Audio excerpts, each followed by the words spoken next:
Hello everyone. इस video में हम डिस्कस करेंगे टी टेस्ट से रिलेटेड न्यूमेरिकल प्रॉब्लम्स कि क्वेश्चंस किस तरह से हम सॉल्व करेंगे, किस किस तरह के क्वेश्चंस एग्जाम्स में आते हैं। पिछली वीडियो में हमने थ्योरेटिकल कंसेप्ट देखा था, थ्योरी के बारे में इसके पढ़ा था कि टी टेस्ट क्या होता है और कहाँ कहाँ यूज़ होता है, वो सब हमने, और कितने तरीके के टी टेस्ट होते हैं वो हमने देखा था। अब हम न्यूमेरिकल प्रॉब्लम्स करेंगे, लेकिन इसमें क्योंकि 3 तरीके के टी टेस्ट बताए गए हैं, वन सैंपल टी टेस्ट,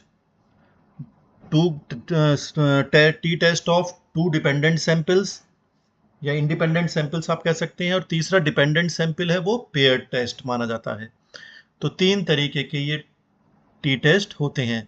तो इस वीडियो में हम पहला टाइप देखेंगे, वन सैंपल टी टेस्ट, या जिसे हम कहते हैं test of significance of the mean of small sample.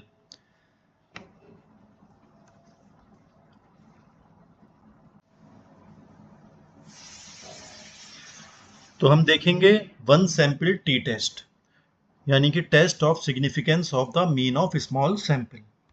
One sample t test क्या होता है कि एक ग्रुप है, उसको हम कंपेयर करते हैं, तुलना करते हैं किसी स्टैंडर्ड वैल्यू से। यानी कि यदि एक समूह की तुलना मानक मान से की जा रही है तो हम ये मानते हैं कि हम एक नमूना टी परीक्षण कर रहे हैं, यानी हम परफॉर्म कर रहे हैं वन सैंपल टी टेस्ट। जैसे कि एग्जांपल ले लिया कि mean heart rate of a group of people is equal to 65 और नॉट। यानी कि उदाहरण के लिए हम ले सकते हैं कि कुछ 10-15 व्यक्ति हमने लिए और उनका औसत हृदय गति नापी। अब हम जो भी हृदय गति आई कि 62 आई, 63 आई, 62 आई, अब उसको हम कंपेयर कर रहे हैं मान लीजिए 65 से, कि वो 65 के आसपास या बराबर है या नहीं है।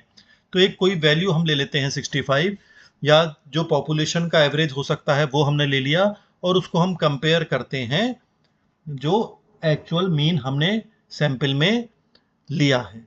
तो एक सैंपल मीन हो गया, और एक कोई वैल्यू हमने मान ली कि 65 मान ली कि 65 से कंपेयर करेंगे कि इस एवरेज को 65 के बराबर है या नहीं है।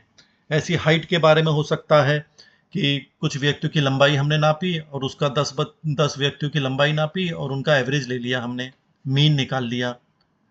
अब उस मीन को हम कंपेयर करेंगे कि वो 5 फीट है या नहीं है। तो 5 फीट है नहीं, तो जो भी एवरेज आएगा उसको हम कंपेयर कर लेंगे, तो उसको हम वन सैंपल टी टेस्ट कहा करते हैं। इसका प्रोसीजर हम देख लेते हैं किस तरीके से निकालेंगे। तो पहला स्टेप है हमारा कि हम एक शून्य परिकल्पना बनाते हैं, नल हाइपोथेसिस लिखते हैं। ये मानते हैं, नल हाइपोथेसिस का मतलब यानी शून्य परिकल्पना का मतलब जो हम वैल्यू लिखेंगे कि जो हम एवरेज हमने मीन का लिया है और वो पॉपुलेशन की मीन से के बराबर है, उसमें कोई अंतर नहीं है, ये हम नल हाइपोथेसिस मान लेते हैं। यानी कि नमूना माध्य और जनसंख्या माध्य के बीच कोई महत्वपूर्ण अंतर नहीं है, यानी कि there is no significant difference between the sample mean and the population mean. या दिया गया यादृच्छिक रैंडम सैंपल जो हमने लिया है वो सामान्य जनसंख्या से माध्य के साथ लिया गया है। माध्य जो होता है, जो पॉपुलेशन की मीन होती है, उसको म्यू देख रहे हैं आप, इसको म्यू 0 से हम इसको डिनोट करते हैं, और जो अपना मीन होता है सैंपल का उसको हम एक्स बार नाम से ही हम करेंगे। तो पहला स्टेप हो गया नल हाइपोथेसिस, यानी शून्य परिकल्पना हम लिखेंगे कि जो सैंपल का मीन है और जो जनसंख्या का मीन है वो दोनों लगभग बराबर है, उनमें कोई अंतर नहीं है। फिर स्टेप 2 पर हम फॉर्मूला लगाएंगे। देखिए फॉर्मूला लिख रहा है एक्स बार का मतलब सैंपल का मीन, म्यू का मतलब जो एक्चुअल मीन हमने पॉपुलेशन की देखी है या हाइपोथेटिकल हम कोई वैल्यू मान लेते हैं। इस एस का स्टैंडर्ड डेविएशन हो गया, एन का मतलब साइज ऑफ सैंपल कि कितने व्यक्तियों का हम सैंपल ले रहे हैं, 10 व्यक्ति का पर सर्वे कर रहे हैं या 20 व्यक्ति हैं या 50 व्यक्ति हैं, वो सैंपल का साइज हो गया। स्टेप 3 आएगा, फिर हम इस एक टेबल वैल्यू निकालेंगे। टेबल वैल्यू हर बुक के पीछे दी गई है, तो जो स्टैटिस्टिक्स की बुक्स होती हैं उनके पीछे टी वैल्यू दी होती है। तो इसमें हम सबसे पहले एक फ्रीडम, डिग्री ऑफ फ्रीडम निकालेंगे, n-1 करते हैं, यानी कि अगर 10 का सैंपल है तो 10 - 1 यानी 9 पर वहां पर देखेंगे कि टेबल वैल्यू में क्या वैल्यू अंकित की गई है, और वो हम किसी सिग्निफिकेंट लेवल पर देखेंगे। ज़्यादातर हम 5% सिग्निफिकेंट लेवल देखते हैं, या कभी कभी 1 पे भी देखा जाता है, डिपेंड करता है क्वेश्चंस पर, लेकिन कुछ नहीं कहा गया है तो हम 5% सिग्निफिकेंट लेवल पर देखते हैं। यानी कि 5% है तो बचा कितना, 95, यानी कि 95% कॉन्फिडेंस लेवल है कि हमारा डाटा सब कुछ सही है। स्टेप 4 आ जाता है। अब जो टी वैल्यू आई है और जो हमने टेबल वैल्यू देखी है बुक की में, जो मैंने बताया कि टेबल वैल्यू दी होती है बुक में, तो उन दोनों को हम कंपेयर करेंगे। अगर टी वैल्यू हमारी कम आती है तो जो नल हाइपोथेसिस है उसको हम एक्सेप्ट कर लेंगे। जो नल हाइपोथेसिस हमने माना, शून्य परिकल्पना हमने मानी कि कोई अंतर नहीं है सैंपल मीन में और पॉपुलेशन मीन में, तो वो प्रूव हो जाएगा कि हाँ भाई कोई अंतर नहीं है। लेकिन अगर टी वैल्यू ज्यादा आती है तो नल हाइपोथेसिस जो है, शून्य परिकल्पना जो है, उसको हम रिजेक्ट कर देंगे, अस्वीकृत कर देंगे, और ये मानेंगे कि सैंपल मीन और पॉपुलेशन मीन में काफ़ी अंतर है।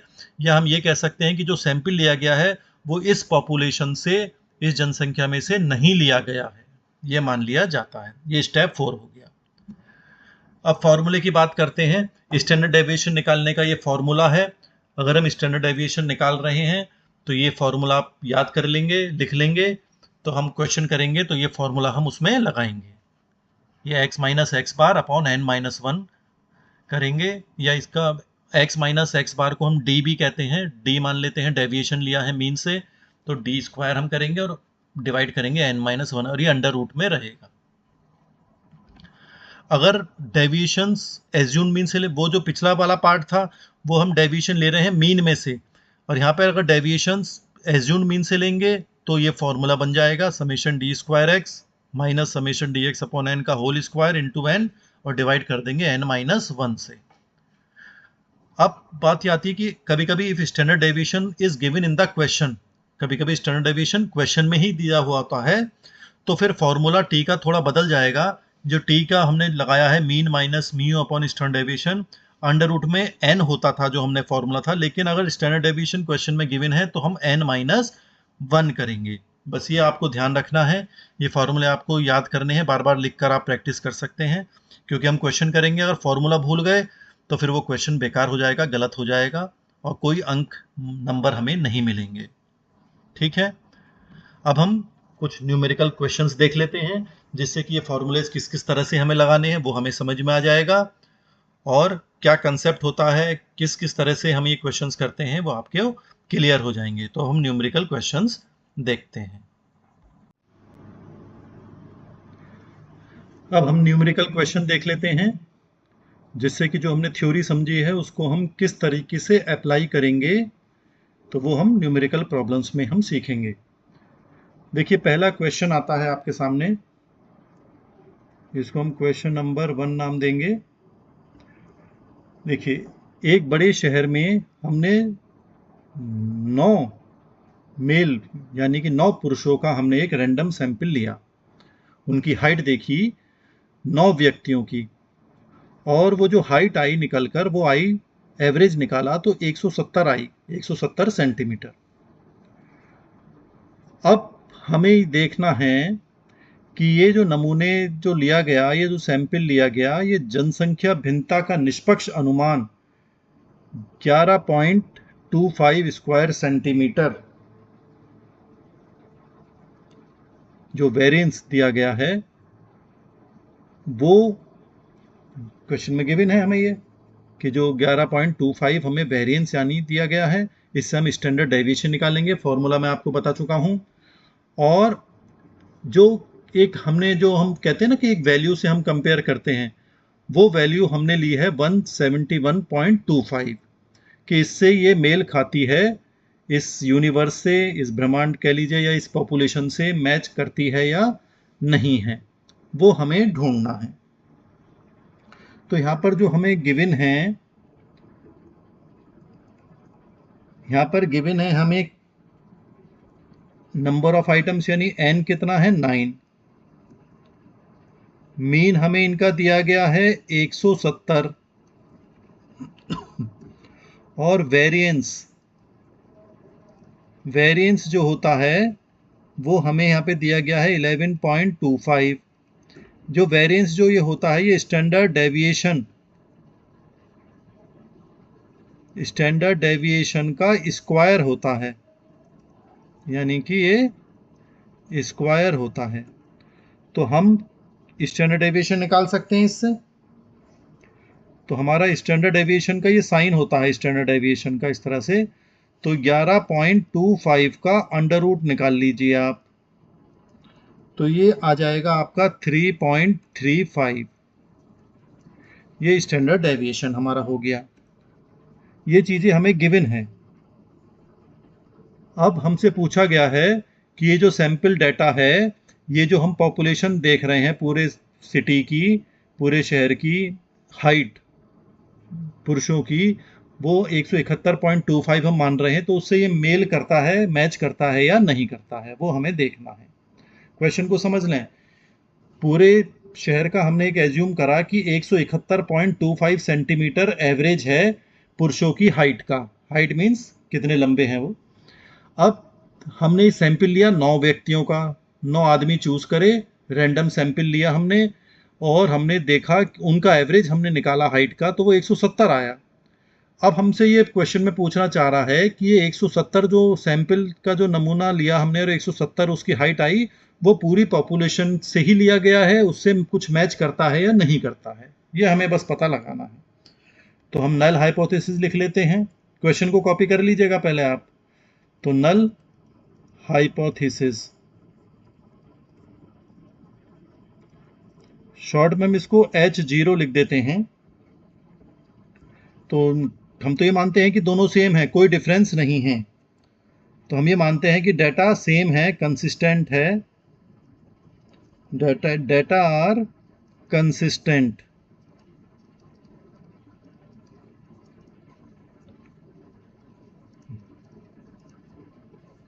विद द अजम्पशन, ये हम मानते हुए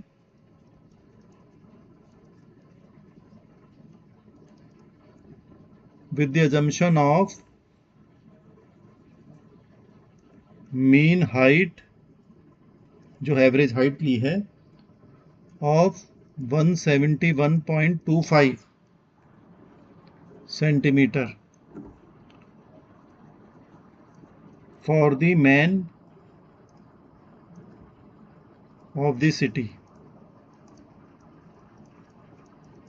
यानी कि हम ये मान रहे हैं कि सब कुछ सेम है और जो डाटा है वो उससे मेल खाता है, जो पॉपुलेशन की हाइट का एवरेज है 171.25।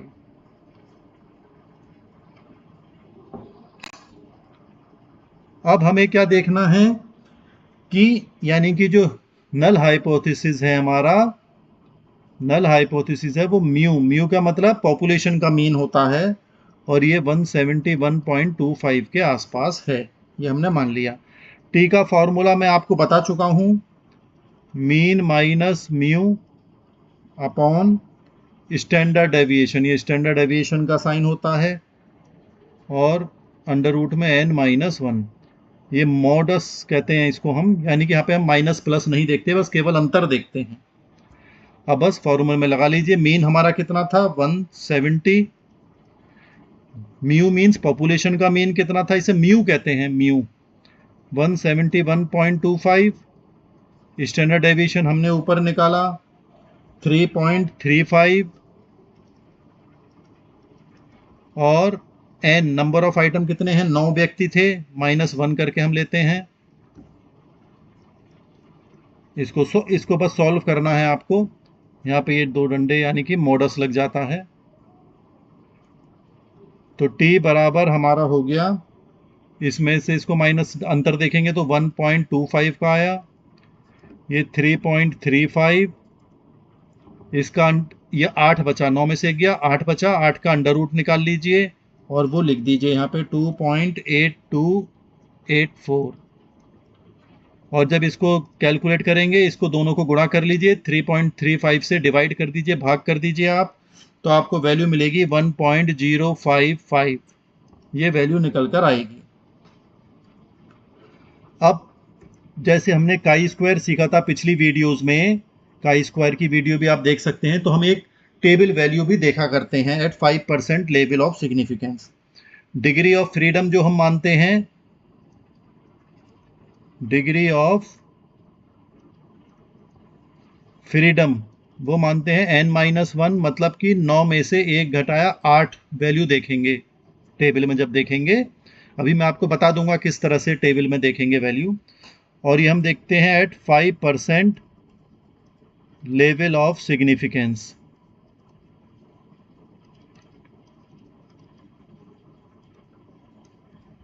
यानी कि टेबल में दिया होगा 5% का मतलब होता है 0.05, क्योंकि 5% है, 5/100 कर दो, 5 को 100 से डिवाइड कर दो, 5/100 तो 0.05 आएगा।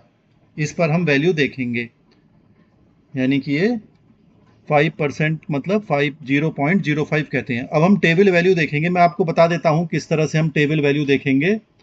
मैं यहाँ पे इंसर्ट कर देता हूं तो आप समझ जाएंगे।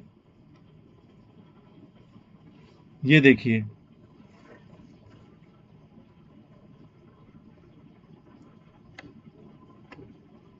आपके लिए मैं बड़ी कर देता हूं थोड़ी वैल्यू। देखें आप, यहाँ पर आप देखेंगे तो हमने जो क्वेश्चन कर रहे हैं,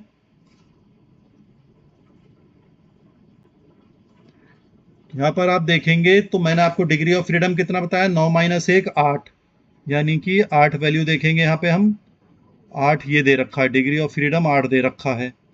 मैंने बताया आपको 0.05 पर देखेंगे, देखिए 0.05 ये दे रखा है।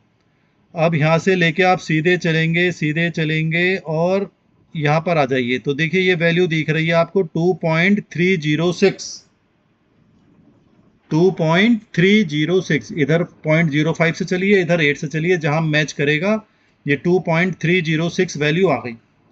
तो यानी कि हमारी टेबल वैल्यू कितनी निकल कर आ गई, टेबल वैल्यू आ गई हमारी 2.306, 2 पॉइंट है। और टी वैल्यू हमारी कितनी निकल कर आई है, 1.055। तो यानी कि जो टी वैल्यू, टी को हम 0.05 इस तरह से लिख लेते हैं कि ये टी वैल्यू निकली है, ये छोटी निकली है, कम है, और टेबल वैल्यू हमारी ज़्यादा है, यानी कि ये 1.055 है और ये है 2.306। जब टेबल वैल्यू कम होती है तो हम नल हाइपोथेसिस को एक्सेप्ट कर लेते हैं, क्योंकि टी वैल्यू कम है तो जो नल हाइपोथेसिस H0 नाम देते हैं वो क्या कर लिया हमने, एक्सेप्ट कर लिया। तो नल हाइपोथेसिस हमने ऊपर क्या माना था,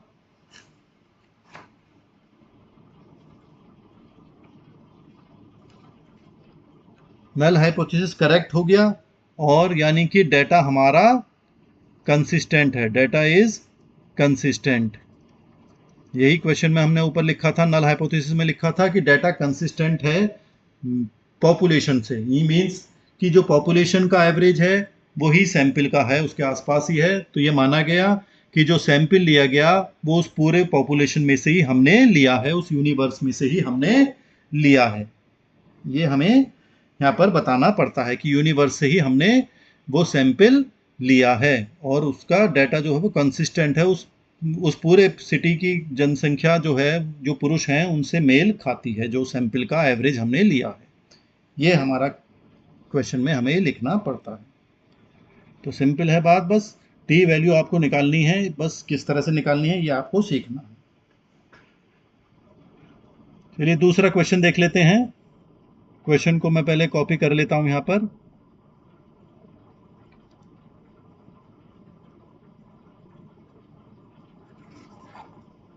ये देखें क्वेश्चन आपके सामने आ गया है।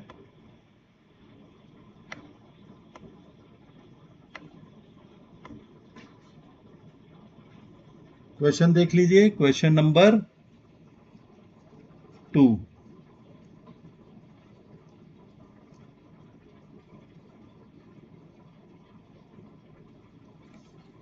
तो क्वेश्चन 2 पढ़ लें आप।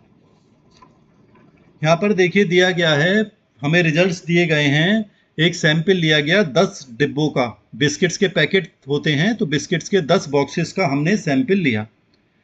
उसमें हमने देखा कि जो एवरेज वेट है वो 490 ग्राम है और स्टैंडर्ड डेविएशन जो देखा गया वो निकला 9 ग्राम। अब ये तो बिस्किट के 10 सैंपल हमने लिए, 10 बॉक्स लिए, उनका एवरेज देख लिया, स्टैंडर्ड डेविएशन देख, पिछले पिछले सवाल की तरह ही है।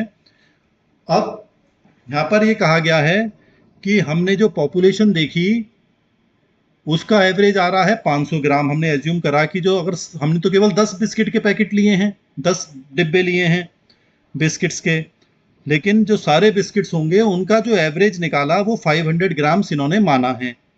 तो हमसे ये कहा गया है कि ये जो सैंपल हमने 10 डिब्बों का लिया ये पूरी पॉपुलेशन को रिप्रेजेंट करता है या नहीं करता है, ये उसमें से लिया गया है या नहीं लिया गया है।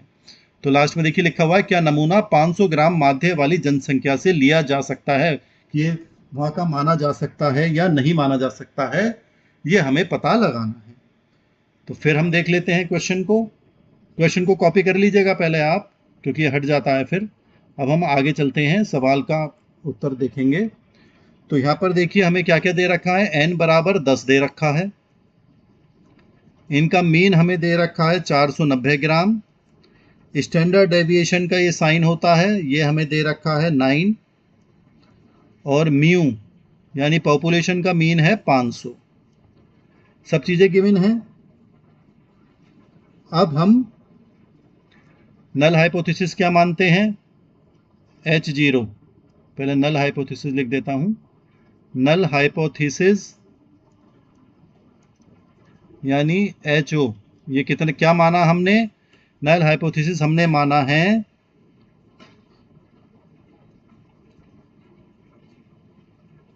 कि sample be regarded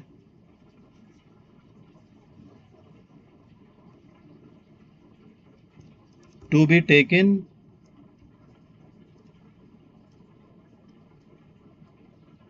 from population. ये माना कि जो सैंपल है ये इसी पॉपुलेशन से लिया गया है, कि उसी पॉपुलेशन से लिया है जिसका मीन, जिसका औसत जो है having a mean of 500 grams, जिसका 500 ग्राम पॉपुलेशन का एवरेज था, उसी पॉपुलेशन में से हमने ये सैंपल लिया है। ये नल हाइपोथेसिस हमने H0 यहाँ पर मान लिया। ठीक, अब हम टी टेस्ट निकाल लेते हैं। टी इक्वल टू, फॉर्मूला वही है, mean minus mu divided by standard deviation और n माइनस 1। तो मीन आपको पता ही था 490, म्यू पॉपुलेशन का मीन 500, स्टैंडर्ड डेविएशन निकाला है 9, क्वेश्चन में दिया गया है, और 10 डिब्बे हैं तो 10 माइनस 1, और ये मॉडस लगा दिया, माइनस प्लस नहीं देखते, बस अंतर देखेंगे यहाँ पे, डिफरेंस। टी बराबर ये हो गया 10 अपॉन 9, 10 में से 1 गया, 9 बचा, 9 का अंडर रूट कितना होता है, 3। अब इसको आप सॉल्व कर लेंगे तो 3.33 आ जाएगा। देखिए गुणा भाग जो है, मल्टीप्लिकेशन, डिवीज़न, ये सब आपको खुद करनी होंगी, मैं आपको बस मेथड बता रहा हूँ। जोड़ घटाना गुणा भाग करना आपको ही है। अब देखिए टी की वैल्यू आ गई 3.33। अब हमें टेबल वैल्यू देखनी है, तो मैंने आपको बता रखा है डिग्री ऑफ फ्रीडम हम देखते हैं। डिग्री ऑफ फ्रीडम जो होता है वो n-1 मानते हैं, यानी कि 10 डिब्बे माइनस 1 तो 9 मानेंगे, और 5% लेवल ऑफ सिग्निफिकेंस पे देखेंगे।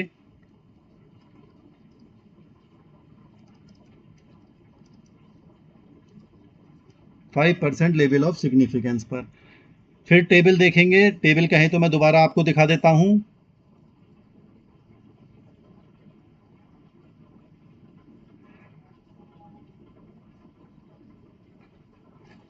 टेबल आप देख सकते हैं,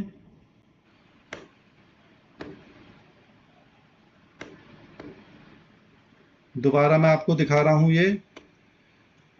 तो आप देखेंगे यहाँ पर हमें फिर वही 5% पे देखना है। 5% यानी 0.05, यहाँ पे 8 में देखना है हमें, नहीं 10 डिब्बे हैं तो 9 में देखना है। अब इसके सीधे हम लाइन में चलेंगे, लाइन में चलेंगे तो ये आएगा आपका 2.262, 2.262 वैल्यू निकल कर आई, टेबल वैल्यू, क्योंकि इससे हम कंपेयर करते हैं। अब हम क्या करेंगे, टी जो निकला है 0.05 पे निकाला है हमने, वो वैल्यू हमारी आई थी अभी निकलकर 3.33, और जो टेबल वैल्यू हमने देखी है ये आई है हमारी 2.262। देखिए अभी हमने निकाली है ये 2.262। तो टेबल वैल्यू हमारी ज़्यादा है। जब टेबल वैल्यू ज़्यादा होती है तो नल हाइपोथेसिस को हम नॉट एक्सेप्टेड हो गया, मीन्स उसको एक्सेप्ट नहीं करा गया। Null hypothesis is not accepted, या हम कह देते हैं रिजेक्टेड। जब नल हाइपोथेसिस हमने माना था, आपने देखा होगा सबसे प्रश्न जब शुरू करा था तो हमने तभी आंसर में लिखा था कि ये जो सैंपल लिया गया है ये पूरी पॉपुलेशन जो थी उसमें से ही लिए गए हैं 10 डिब्बे। लेकिन अब ये नल हाइपो जो हमने एक्सेप्ट हाइपोथेसिस बनाई थी वो बेकार हो गई, नॉट एक्सेप्टेड, क्योंकि जब टी वैल्यू ज़्यादा आती है तो नल हाइपोथेसिस जो शून्य परिकल्पना है उसको हम एक्सेप्ट नहीं करते हैं, उसको हम रिजेक्ट कर देते हैं। तो ये रिजेक्ट हो गई, तो नल हाइपोथेसिस हमारा गलत हो गया। तो अभी हम ये मानेंगे द सैंपल जो है वो हमारा वो उस पॉपुलेशन में से नहीं लिया गया है। तो हम क्या लिखेंगे, द सैंपल कैन नॉट, नहीं माना गया, can not be regarded, can not be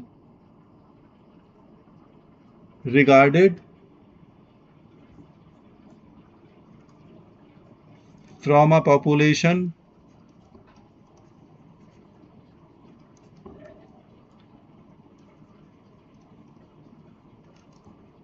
having a mean of 500 grams. जो 500 ग्राम्स वाली पॉपुलेशन है ये माना गया कि वहां से हमने ये सैंपल नहीं लिया है। क्यों? क्योंकि हमारा हाइपोथेसिस रिजेक्ट हो गया। और हाइपोथेसिस कब रिजेक्ट होगा, जब टी वैल्यू जो हमने निकाली है वो ज्यादा है टेबल वैल्यू से। अगर टेबल वैल्यू से कम होती तो हम एक्सेप्ट कर लेते। ठीक है, तो ये हमारा दूसरा क्वेश्चन समाप्त हो गया। अब हम तीसरा क्वेश्चन देखते हैं। मैं यहाँ पे इंसर्ट कर देता हूं क्वेश्चन को। मैं ज़्यादा से ज़्यादा आपको क्वेश्चन करा रहा हूं जिससे कि आपके ये समझ में आ जाए कि ये टी वैल्यू कैसे काम करती हैं, कैसे हम निकालते हैं। देखिए ये क्वेश्चन नंबर 3 देखते हैं हम।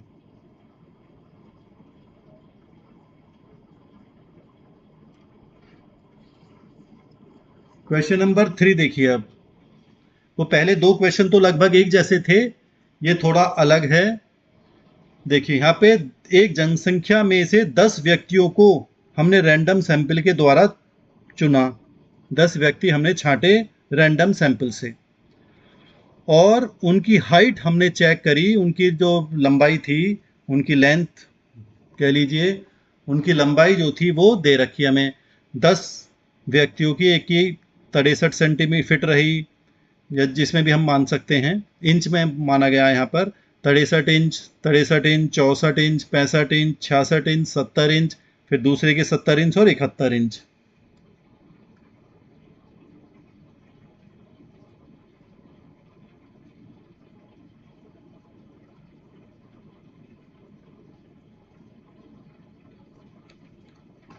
तो ये 10 व्यक्ति हैं। यहाँ पर थोड़ा सा हम करेक्शन कर लेते हैं।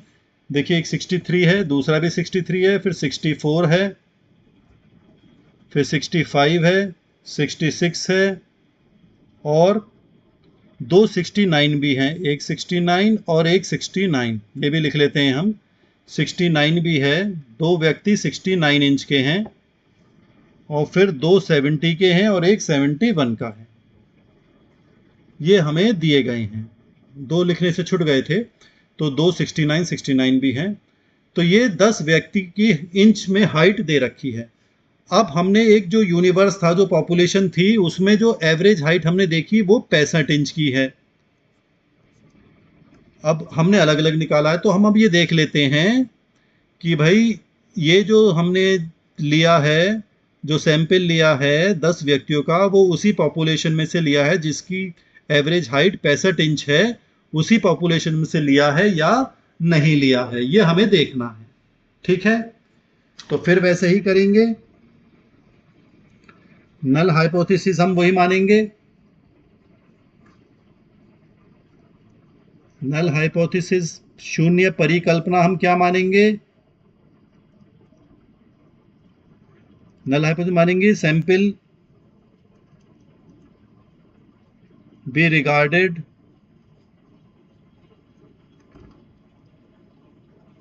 from a population of mean 65 inches, कि जिसकी 65 इंचेस हाइट का एवरेज है, उसी पॉपुलेशन में से हमने ये 10 व्यक्तियों का सैंपल लिया है।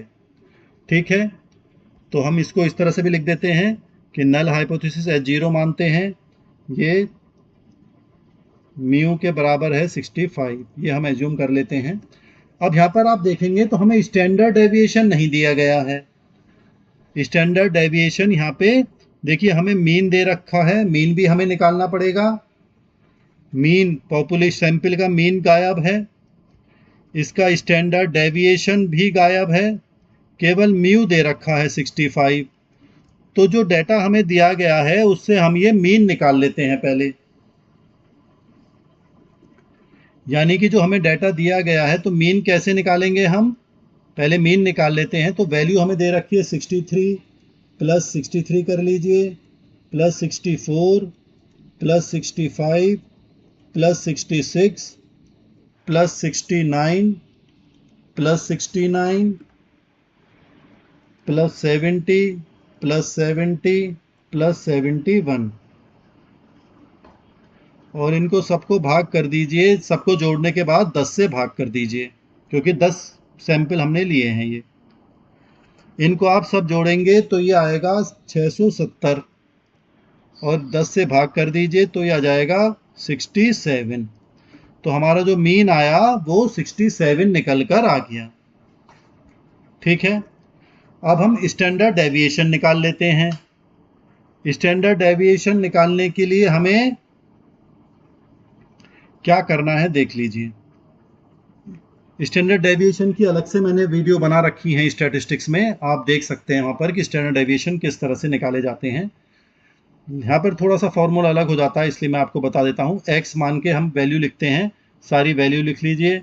63, 63, 64, 65, 66, 69, 69, 70, फिर दोबारा 70 और 71। ठीक है, और अब हम डेविएशन देखते हैं। डेविएशन फ्रॉम 67, जो 67 एवरेज आया, आप सबको 67 इसमें से सब में से 67 को घटा दीजिए। आप समझ लें, आप देखिए 67 हमारा एवरेज आया था, अभी निकल कर मीन आया था, तो 67 में से सब घटा दीजिए। 63 में से 67 घटाइए तो 4 बचेंगे, लेकिन 63 कम है तो इसलिए ये माइनस का साइन लग जाएगा। 63 में से 67 घटाएंगे तो माइनस के 4, 64 में से 67 घटाएंगे तो माइनस के 3, 65 में से 67 घटाएंगे तो माइनस के 2, 66 में से 67 घटा दीजिए, माइनस का 1। अब 69 ज़्यादा है, 69 में से 67 घटा सकते हैं आराम से, तो 2 बचेगा, यहाँ भी 2 बचेगा। 70 में से 67 घटा दीजिए तो 3 बचेगा, यहाँ भी 3, और 71 में से 67 घटा दीजिए तो बचेगा 4।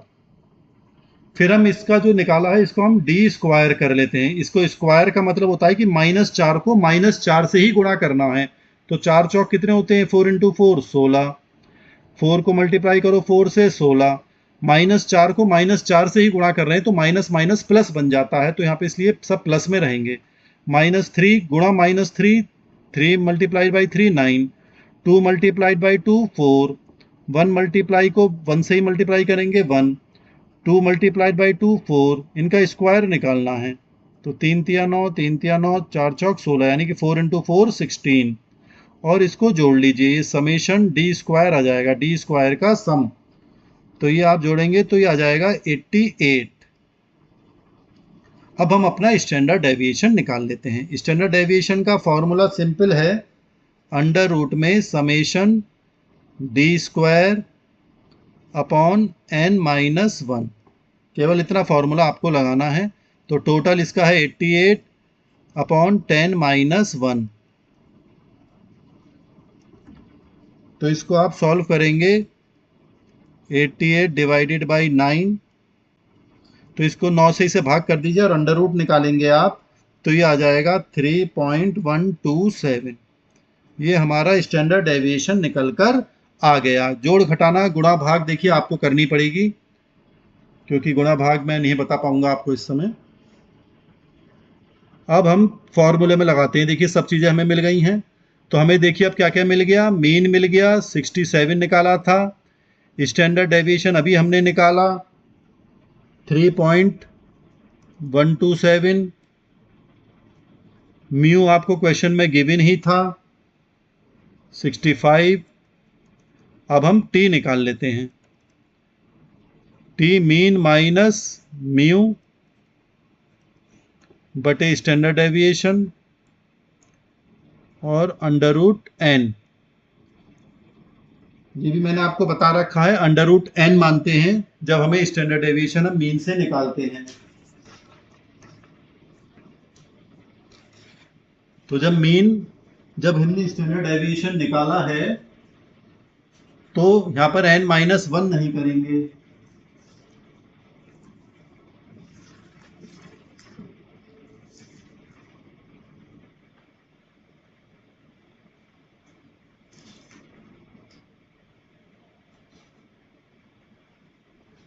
अब हम फॉर्मूले में लगा लेते हैं वैल्यू।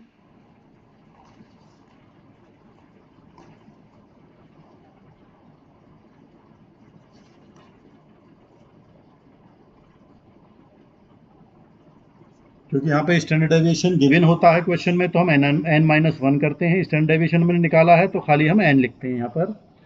अब हम इसमें वैल्यू लगा लेते हैं। मीन हमने निकाला अभी 67, म्यू यानी पॉपुलेशन का मीन है 65, स्टैंडर्ड डेविएशन 3.127 निकाला, और ये 10 हमने 10 वैल्यूज हैं ये दे रखी हैं, तो अंडर रूट 10।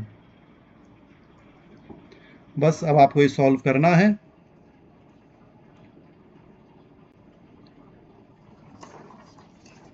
तो ये आप सॉल्व कर लीजिएगा, तो इसकी वैल्यू निकल कर आ जाएगी। मैं वैल्यू लिख देता हूं सीधी, 2.023। ये टी की वैल्यू निकल कर आ गई। ठीक है, अब हम फिर टेबल वैल्यू देखेंगे। मैंने आपको बता रखा है डिग्री ऑफ फ्रीडम, हम 10 माइनस 1, 10 में से एक सैंपल माइनस कर देते हैं, 9 देखते हैं, और 5% सिग्निफिकेंट लेवल पर देखेंगे।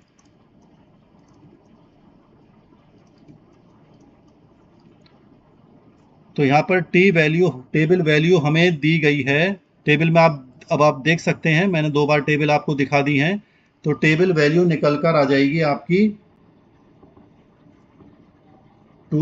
जैसे अभी बताया था 2.262। पिछले क्वेश्चन में भी 9 पर ही देखी थी हमने, वही वैल्यू आएगी 2.262। पिछले सवाल में भी यही वैल्यू आई थी। अब हम टी जो निकाला है हमने उसको कंपेयर कर लेते हैं। टी वैल्यू जो निकली है वो हमने अभी निकाली है 2.023, और टेबल वैल्यू अभी हमने देखी है ये 2.262। तो टेबल वैल्यू ज़्यादा है, तो टेबल वैल्यू हमारी ज़्यादा है, यानी कि टी जो वैल्यू निकाली है वो कम है। तो हम नल हाइपोथेसिस को एक्सेप्ट करेंगे, क्योंकि हमारी टी वैल्यू जो निकली है वो कम है। नल हाइपोथेसिस इज करेक्ट, सही माना जाएगा, जो हमने माना था वही सही है। तो मीन हाइट यूनिवर्स की वो सही है, यानी कि हम लिख देंगे यहाँ पे सैंपल बी रिगार्डेड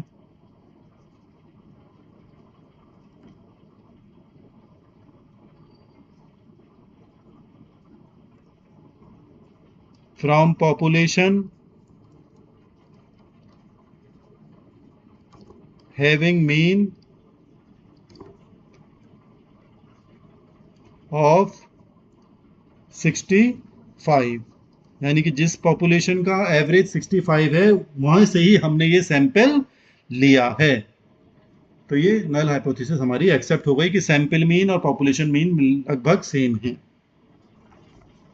तो ये हमारा क्वेश्चन हो गया कंप्लीट। अब मुझे उम्मीद है कि आपको कुछ कुछ समझ में आ रहा होगा, बार बार आप वीडियो देखिए तब आपको समझ में आ जाएगा। नेक्स्ट क्वेश्चन देख लेते हैं, क्वेश्चन नंबर 4। तो मैं क्वेश्चन लेकर आता हूं इसमें।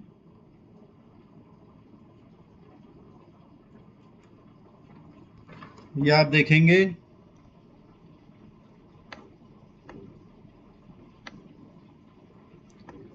बिल्कुल सिंपल क्वेश्चन है। देखें आप, यहां पर ये कहा गया है कि एक सेल्समैन है, उसको एक्सपेक्ट की जाती है उससे कि वो 3500 रुपए का एवरेज सेल्स करेगा, कि लगभग हफ्ते में या महीने में जैसे भी है 3500 रुपए का एवरेज सेल करेगा। फिर हमने सैंपल टेस्ट देखा उसका, और हमें सेल्स पता चली कि उसने एक बार में 3700 सेल करी, एक बार 3400 करी, एक बार 2500 की सेल करी, एक बार 5200 की करी, एक बार 3000 की करी और एक बार 2000 की करी। तो ये 6 बार हमने उसकी सैंपल देखा, 6 सैंपल हो गया, और एवरेज हम मान रहे हैं कि वो 3500 का कर रहा होगा। अब 5% सिग्निफिकेंट लेवल पर हम देखते हैं, तो ये निष्कर्ष कैसे निकालें, हम निकालना है कि उसका कार्य मानक के अनुसार है या नहीं है, कि हम उसका मान रहे हैं कि उसको करनी चाहिए, उससे एक्सपेक्टेशन है बहुत, उस पर हमें उम्मीद है कि वो 3500 रुपए का एवरेज सेल करेगा। अब हमने 6 दिन का उसका देखा, 6 दिन के हिसाब से उसकी सेल अलग अलग दे रखी है। तो अब हमें देखना है कि वो स्टैंडर्ड के हिसाब से काम कर रहा है, मानक के हिसाब से जैसे उसको करना चाहिए वैसा कर रहा है या नहीं कर रहा है, वो हमें देखना है। तो हम नल हाइपोथेसिस मानेंगे, यानी H0। H0 का मतलब नल हाइपोथेसिस ही होता है। क्वेश्चन को आप कॉपी कर लीजिएगा। देखिए पहले आप, कि आपके पास क्वेश्चन रहेगा तो आंसर कैलकुलेट करने में आसानी होती है, फिर बार बार आपको क्वेश्चन देखना हो तो आप अपने रजिस्टर में देख सकते हैं।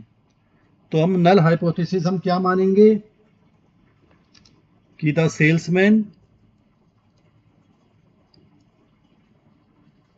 सेल्समैन्स average sales are equal to standard sale. जो स्टैंडर्ड सेल मानी गई है 3500 रुपए की, उसके हिसाब से ही वो काम कर रहा है। स्टैंडर्ड सेल्स ऑफ ₹3500, ये हमने नल हाइपोथेसिस मान लिया। अब यहां पर आप देखेंगे तो हमें एक चीज ही दे रखी है केवल, पिछले सवाल की तरह ही है ये। यहाँ पर हमें केवल एक पॉपुलेशन का मीन एवरेज दे रखा है 3500 एक्सपेक्टेशंस। तो म्यू हमने मान लिया, म्यू हमें 3500 दे रखा है, लेकिन सैंपल का मीन नहीं दे रखा, और स्टैंडर्ड डेविएशन भी हमें नहीं दे रखा है, वो भी निकालना पड़ेगा जैसे पिछले सवाल में हमने अभी निकाला है। तो पहले हम एवरेज ले लें। एवरेज कैसे निकालते हैं, इन सबको जोड़ लेंगे जितनी सेल्स आपको दे रखी है। देखिए आपको ये सब सेल्स दे रखी है यहाँ पर 3700, 3400, 2500, 5200, 3000 और 2000। इनको सबको जोड़ेंगे और 6 से भाग कर देंगे क्योंकि ये 6 आइटम हैं। ठीक है, तो मीन हम कैसे निकालते हैं आप जानते ही हैं, समेशन एक्स बटे एन मानते हैं हम इसको। तो समेशन एक्स मतलब इन सबको हम जोड़ लेंगे। तो सब दे रखा है आपको, 3700 है plus 3400 plus 2500 plus 5200 plus 3000 plus 2000। और इनको सबको हम 6 से डिवाइड कर देंगे, भाग कर देंगे। तो इन सबको आप जोड़कर जो एवरेज निकालेंगे वो 3300 निकल कर आएगा। इन सबको जोड़िए और 6 से भाग कर दीजिए, जो आए तो ये आपका 3300 रुपये निकल कर आएगा एवरेज सेल्स 6 दिन की, मान लीजिए आप इसको। तो मीन आ गया हमारा 3300। इन सबको जोड़ लीजिए और 6 से भाग कर दीजिए आप, तो ये 3300 निकल कर आ गया।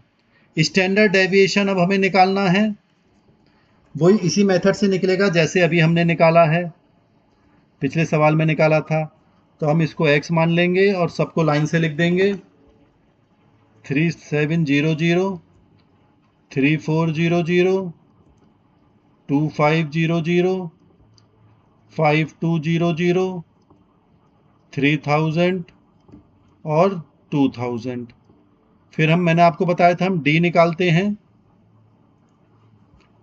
डी यानी कि क्या करेंगे, ये x में से हम 3300 माइनस कर देंगे सम में से, बस ये ध्यान रखना। 3700 में से 3300 माइनस कर दीजिए 400, 3400 में से 3300 माइनस कर दीजिए 100, 2500 में से 3300 माइनस करेंगे तो 800 का माइनस में आएगा क्योंकि 2500 कम है। 5200 में से 3300 माइनस करेंगे तो ये 1900 आएगा। 3000 में से 3300 माइनस करेंगे तो 300 का अंतर है, लेकिन ये माइनस में क्योंकि 3000 कम है।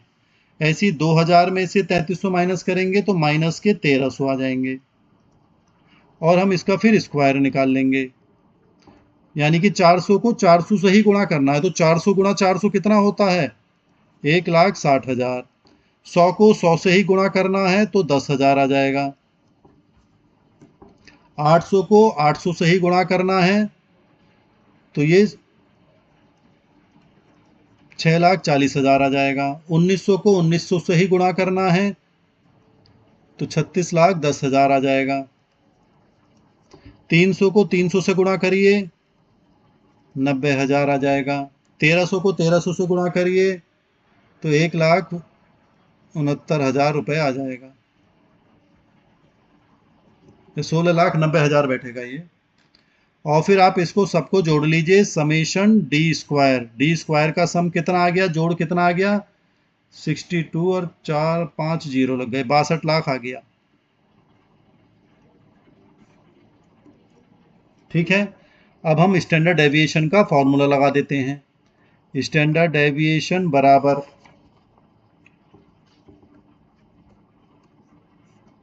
समेशन डी स्क्वायर बटे n-1। तो ये 62 लाख है, ये डिवाइडेड बाई, इसको डिवाइड कर देंगे 6 - 1, और इसको अगर आप सॉल्व करेंगे तो ये आएगा 124 1 2 3 4 बटे 5। 5 से भाग करिए और उसका अंडर रूट निकाल लीजिए तो ये वैल्यू आ जाएगी आपकी 1113.55। ये हमारा स्टैंडर्ड डेविएशन निकल कर आ गया। अब स्टैंडर्ड डेविएशन भी आ गया है, देखिए सब चीज़ें आ गई हैं। मीन हम निकाल चुके हैं, अभी आया था 3300 निकाला था। स्टैंडर्ड डेविएशन हमने निकाल लिया 1113.55 और म्यू भी हमें दे रखा है 3500।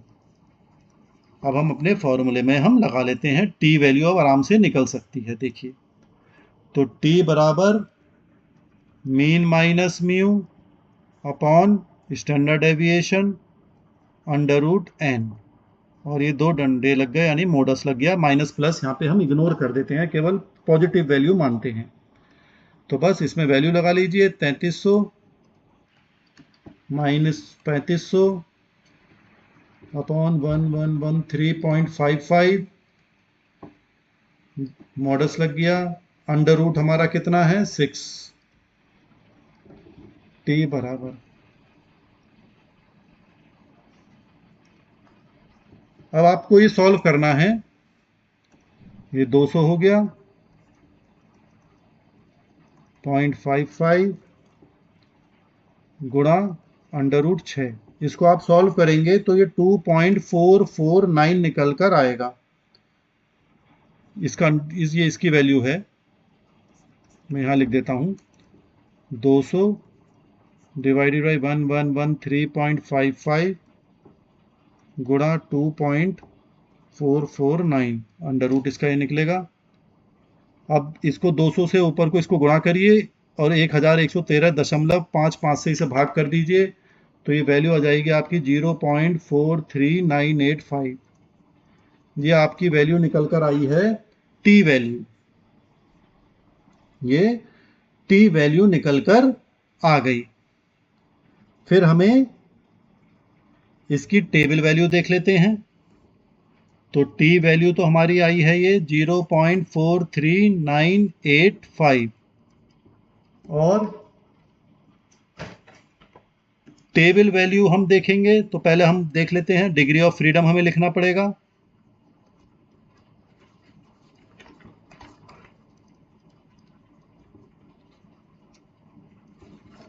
ये हम देखते हैं 6 हमारे सैंपल था, उसमें -1 यानी कि 5 और 5% सिग्निफिकेंट लेवल पर देखते हैं, लेवल ऑफ सिग्निफिकेंस।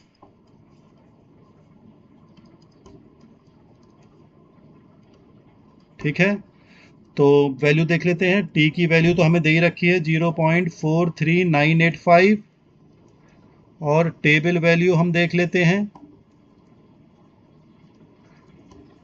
देखिए पिछला सवाल करा था वहां से देख लेता हूं मैं।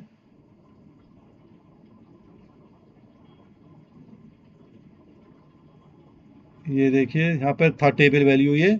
अब हमें देखनी है 5 वैल्यू, 5 नंबर पे देखनी है और 5% पे देखनी है, तो ये आया 2.571 2.571 यहाँ पे लिख लेते हैं 2.571।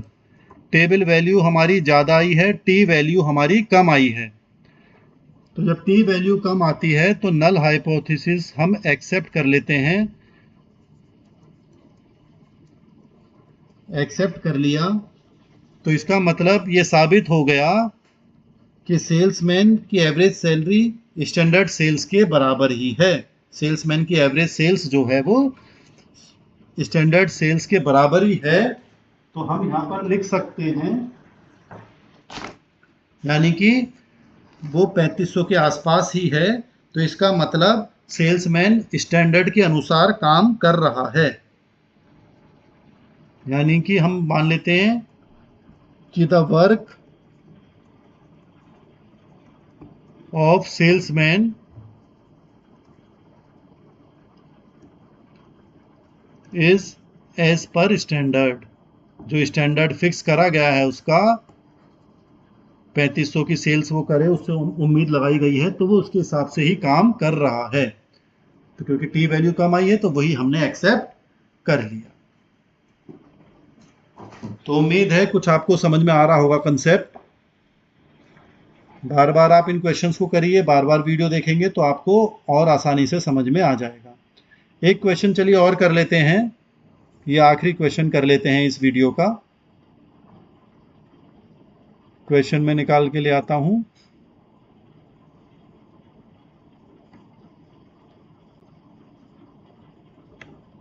ये पढ़ें क्वेश्चन को, देखिए देखिए यहां पर भी समझने की चीज आ रही है। एक रैंडम सैंपल हमने लिया जिसका साइज था 20 का सैंपल हमने लिया, यानी कि n जो है वो 20 माना गया और उसका मीन है 52, यानी कि मीन 52 दिया गया है। और सम ऑफ स्क्वायर्स, यहां पर देखिए स्टैंडर्ड डेविएशन ना देके सम ऑफ स्क्वायर्स दिया गया है। माध्य से लिए गए विचरण के वर्गों का योग 171 है। सम ऑफ स्क्वायर्स का मतलब हम लिखते हैं इसको समेशन x माइनस मीन का स्क्वायर, ये मानते हैं हम इसको, और ये 171 दिया गया है।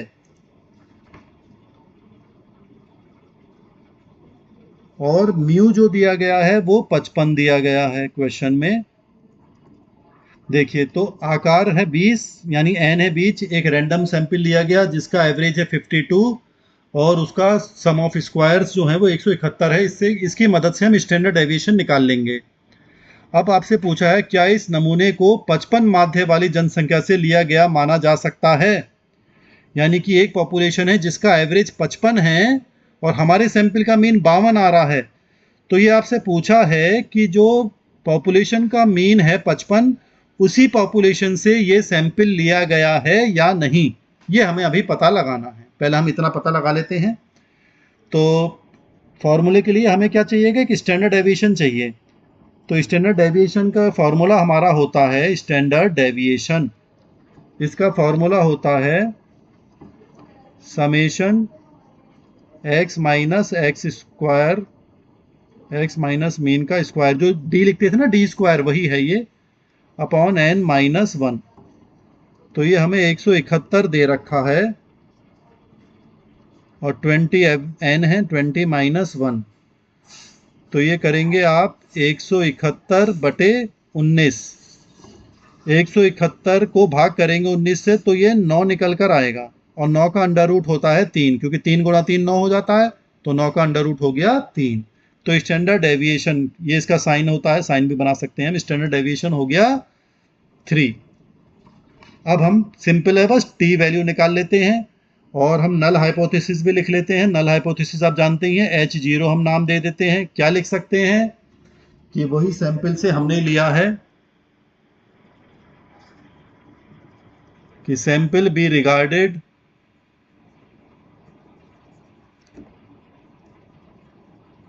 from a population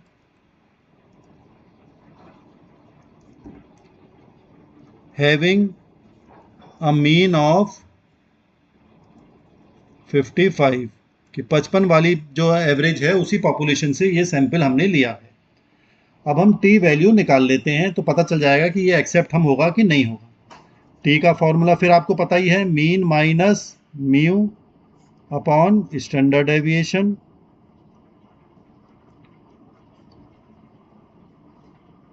और n। तो मीन हमें कितना है 52 दिया गया है, म्यू भी 55 दिया गया है, स्टैंडर्ड डेविएशन अभी हमने निकाला है 3 और अंडर रूट 20। इसको आपको बस सॉल्व करना है। देखिए 3, क्योंकि 2 मॉडस लग गया तो माइनस प्लस नहीं देखते, 3 बटे 3 अंडर रूट 20। तो ये हो गया 3 से 3 कट गया तो एक ही बचा, गुणा अंडर रूट 20। 20 का अंडर रूट अगर आप निकालेंगे तो एक गुणा अंडर रूट 20 होता है 4.472। तो ये वैल्यू आ गई 4.472 और ये हमारा क्या निकल कर आ गया, टी वैल्यू निकल कर आ गई। अब हम इसको चेक करेंगे टेबल वैल्यू से। जो टेबल वैल्यू देखेंगे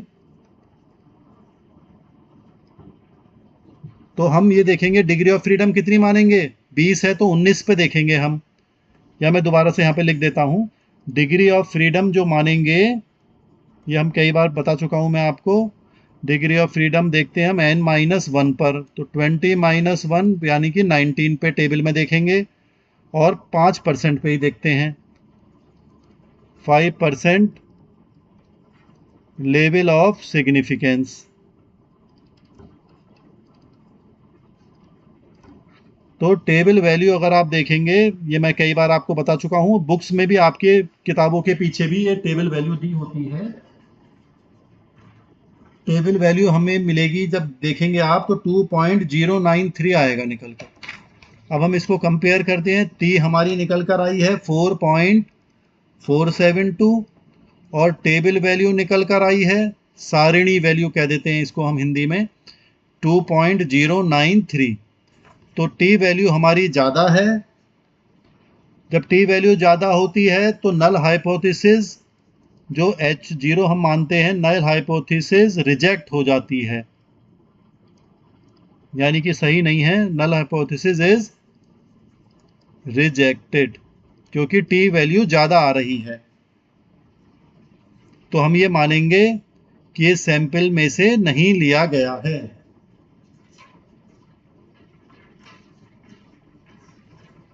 तो हम क्या लिख देंगे? The sample can not be regarded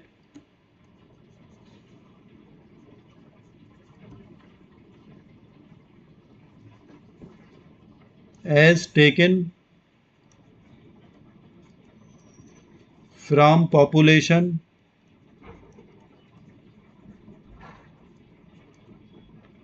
having mean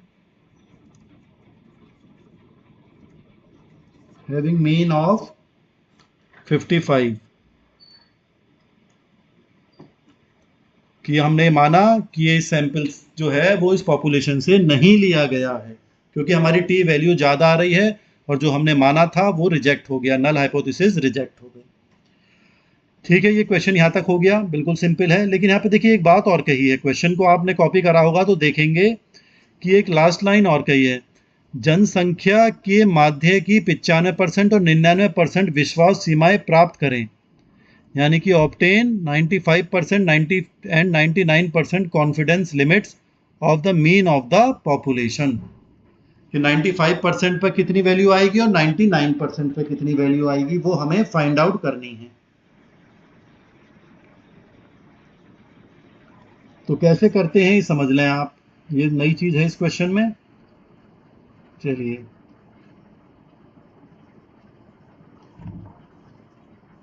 तो हमें क्या क्या लिखना है ये आप देख लीजिएगा।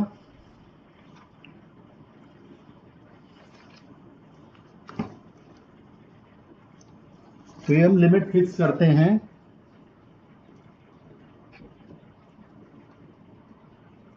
इसे हम कह देते हैं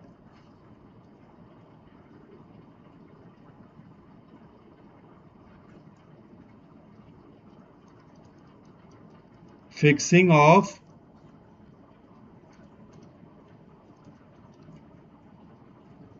या ऐसे लिख देते हैं fixing limits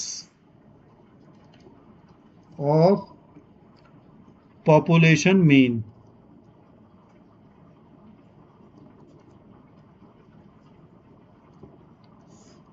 fixing limits of population mean.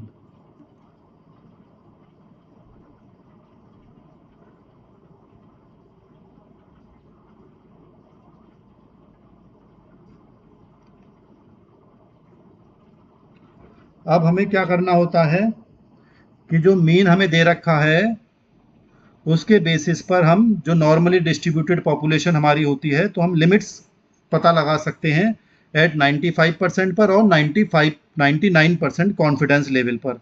तो फॉर्मूला लगता है, देखिए अगर हम एट 95% लेवल पर देख रहे हैं, 95% कॉन्फिडेंस लेवल, तो इसका फॉर्मूला बन जाता है मीन हमें दिया गया है प्लस माइनस, लेवल लिमिट बनानी है तो एक बार माइनस करेंगे एक बार प्लस करेंगे, और standard s upon under root n, और टी की वैल्यू देखेंगे 0.5 पर 5% पर, यानी कि 95% ले रहे हैं तो 5% लेवल सिग्निफिकेंस। ये तो हम इस पे देखेंगे, और ऐसे ही हम एट 99% कॉन्फिडेंस लेवल पर देखेंगे। तो फॉर्मूला यही रहेगा बस, mean plus minus S upon under root n. फॉर्मूले देखिए आपको याद करने पड़ेंगे। टी की वैल्यू देखेंगे 0.1 पर 0.01, यानी कि 90% 99% है तो यानी कि 1% सिग्निफिकेंट लेवल पर देखेंगे। तो ये हम टेबल वैल्यू में से देख सकते हैं। ठीक है, अब हमें क्वेश्चन करना है, तो आगे हम कैसे करेंगे देखिए, पहले हम 95% पे वैल्यू निकाल लेते हैं।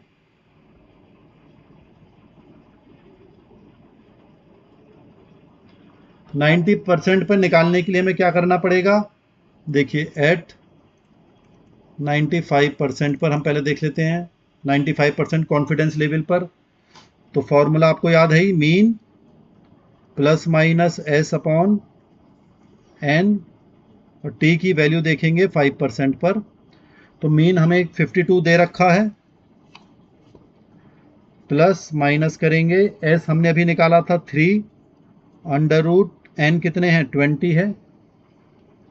टेबल वैल्यू आप देखेंगे तो ये आएगी निकलकर 2.093। समझ लें आप।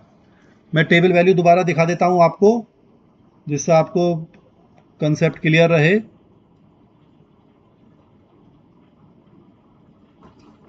देखिए टेबल वैल्यू मैं दोबारा दिखा रहा हूं आपको।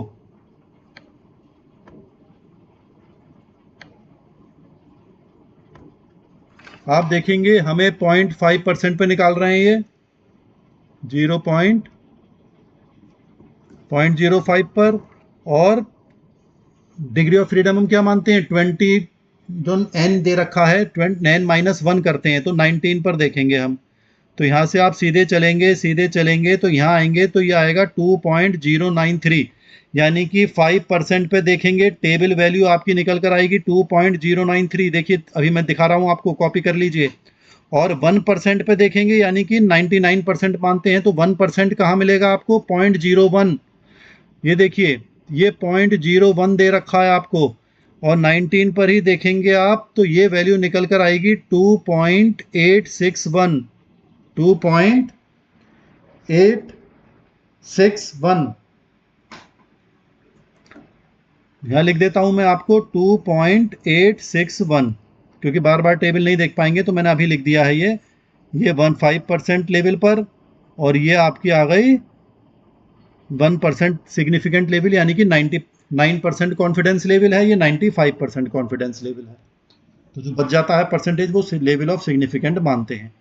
अब देखिए, अब हम अपने फॉर्मूले में देखिए मैंने ये 2.093 लिख दिया है। इसको आपको सॉल्व करना है। सॉल्व देखिए आपको खुद ही करना है, 3 को गुणा करना है 2.093 से, 2 का अंडर रूट निकालेंगे 20 का, ये 20 दे रखा है आपको, तो इसकी वैल्यू आप निकाल लेंगे। ये देखिए 20 है, 20 का अंडर रूट निकालेंगे, 3 को इससे गुणा करेंगे और जो अंडर रूट निकलेगा उससे भाग कर देंगे आप। तो देखिए ये वैल्यू आपकी निकल कर आ जाएगी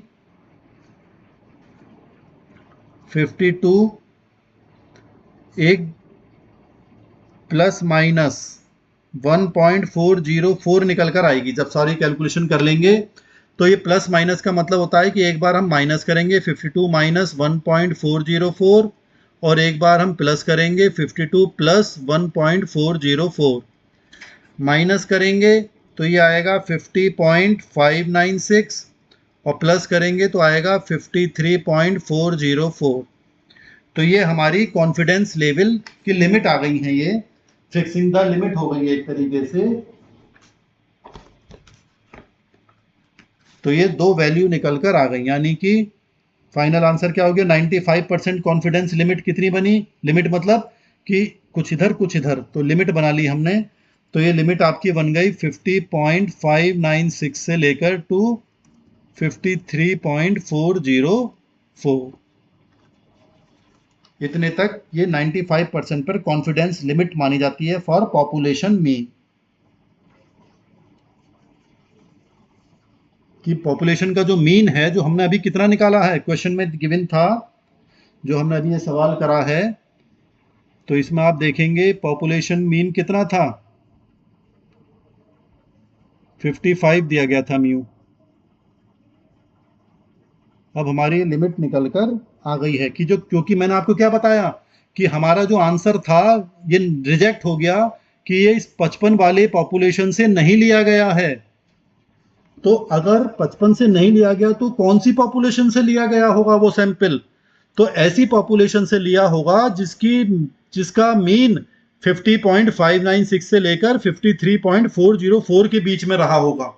हमने पॉपुलेशन का मीन माना है 55, कि 55 से लिया गया है कि नहीं लिया गया है, लेकिन वो रिजेक्ट हो गया कि 55 से नहीं लिया गया। तो कौन सी पॉपुलेशन से लिया गया होगा? तो अगर 5% सिग्निफिकेंट लेवल पर देखें तो जिस पॉपुलेशन का मीन 50.596 से लेकर 53.404 के बीच में होगा वो उससे माना लिया गया होगा, ये माना जाता है। अगर हम 99% कॉन्फिडेंस लेवल पर निकालते हैं, तो वो भी निकाल लेते हैं हम। 99% कॉन्फिडेंस लिमिट्स,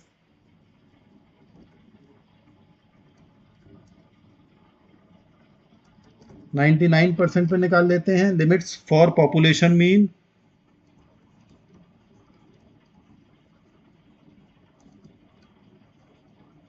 ये लिमिट बना लेते हैं हम कि अगर हमारा रिजेक्ट हो रहा है तो हमने फिर इसका मतलब उस पॉपुलेशन से नहीं लिया गया, तो फिर कौन सी पॉपुलेशन से लिया हुआ, तो जिसकी इस लिमिट के बीच में एवरेज आएगा, निकलकर मीन आएगा, ये माना जाएगा कि वो उस पॉपुलेशन से लिया गया है।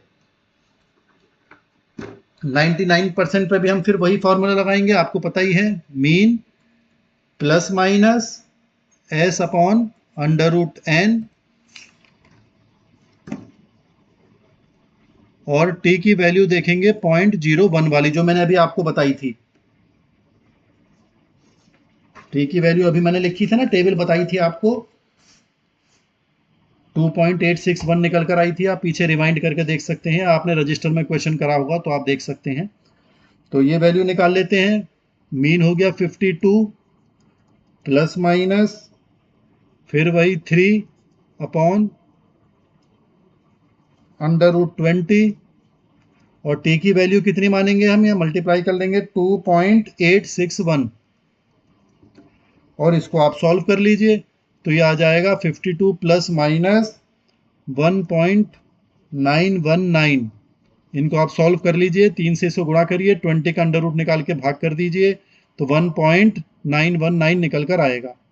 तो इसकी भी लिमिट बना लेते हैं हम, तो 52 माइनस 1.919, और एक हो जाएगा 52 प्लस 1.919, क्योंकि ये प्लस माइनस दोनों लिखा गया है एक साथ, तो एक बार प्लस करेंगे एक बार माइनस करेंगे, तो माइनस करके आएगा आपका 50.081, और इधर आएगा 53.919।